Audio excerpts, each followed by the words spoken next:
All right, it's media day, and we are joined by Allen head coach Lee Wiginton and coach 5-6A. Man, you go through all the 6A districts. 5-6A is right there in the top 2 or 3 as far as the most powerful districts in the state, let alone DFW.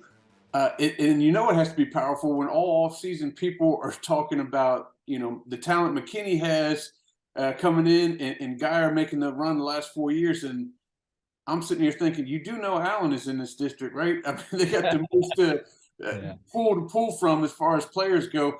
Talk about your first year at Allen and how you kind of surveyed such a powerful district. Well, I mean, the first year was, I mean, the year was incredible. The summer fall was an absolute blur. You start, June 6th, you come in and, the immediate, goal becomes to get to know the kids, to get to know the coaches, to make this senior group, have a senior season that they can, look back on and be proud of. And, in the midst of so much turmoil, Allen's a program that doesn't have turnover, doesn't have change. And, for that last year's seniors, they had a sophomore year, kind of in that whole, stability that Allen is used to. Then all of a sudden in their junior year, they have a upheaval and new coach, new staff. And then all of a sudden they go through their junior spring ball, which really is, I mean, their senior spring ball. So they're thinking, okay, here we go, some continuity. And then bam, again, turnover right after the spring game. And then a new group comes in, and the amount of hurt and confusion and feeling like probably they're not good enough for anyone, it just was, it was really, our motivation was simply that to get them to have an enjoyable senior year, so in the midst of all that, you don't know where to stand, you don't know where to walk, you don't know where you're supposed to be, when you're supposed to be there. I mean, it was really a blur this fall, and so proud of the coaches and the kids. They battled their tails off and had a great season. And then you roll into the off season, and now you're back to that. You're feeling normal as a coach. I feel like this is what I've done the last 30 years. Whereas that summer fall, again, it was just a blur, and not good, bad, and different. It just a blur of not knowing much, but just level of comfort, really, really like where our team is right now.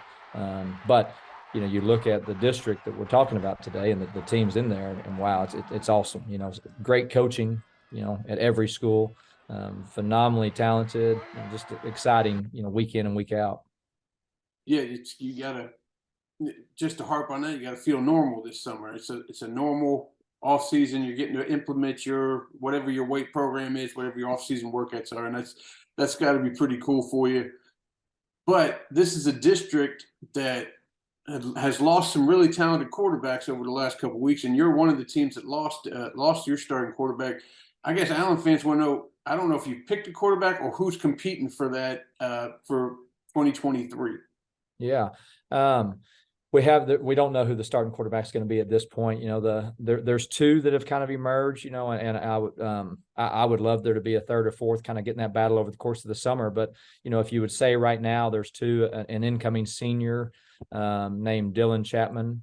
He's been here for a long time. And then there's an incoming junior. He was here his freshman year.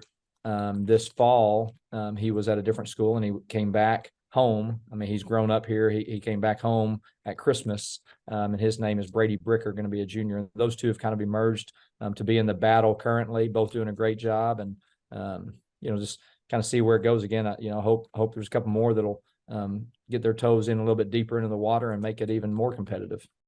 Talk about defensively, man. It seems like the last 4 or 5 years there's been a Umeazulu on the team, and this time you got Zena, and he is such a powerful guy on that defensive line. Just talk about how great it is to coach that guy and some other guys on your defense.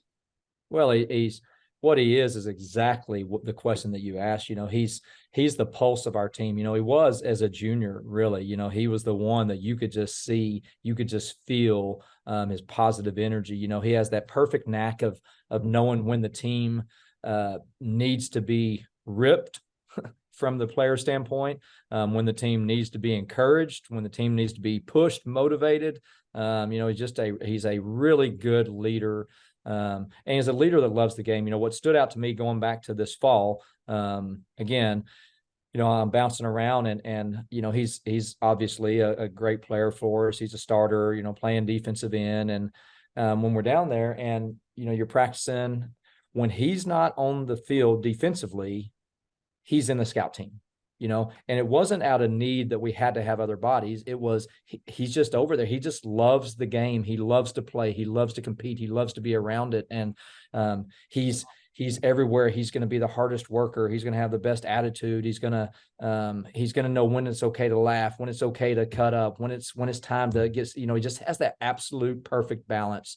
He was the first captain selected, a no-brainer captain selected of the team. And it's just really, really cool to coach him. I didn't get to coach his older brother. I've met him and love him as well. But, Zena has another brother, Zeke, who I love. But Zena's just special. He's just one of those that, he's gonna be playing this game for a long time because of his ability, because of those things, but also the intangibles. Those are things that just not every one of the greats has, and he has it.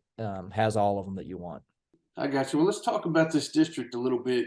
Yeah. Your feelings on having, and you're not going to want to hear me say this, but the challenging games at the back end of your schedule. You got the Prospers and guys. I know last year it kind of ended up in you lost 3 out of 4 after winning 6 straight.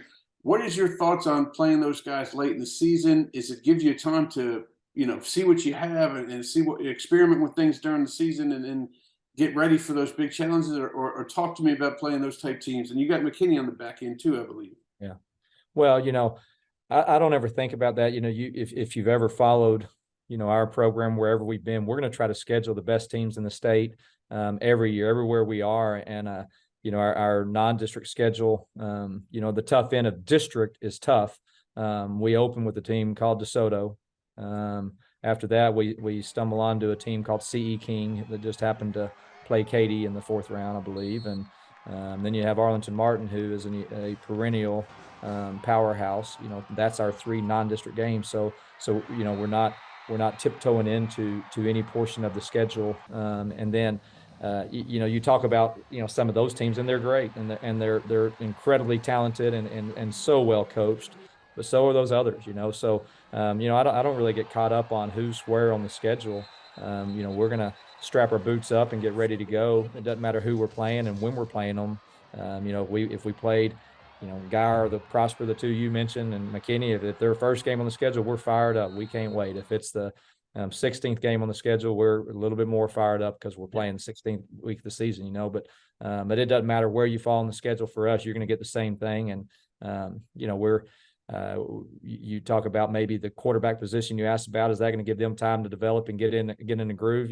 It's hard to say that as well. So, we're approaching this as we do any other year, is that we're nearing the midpoint of the summer.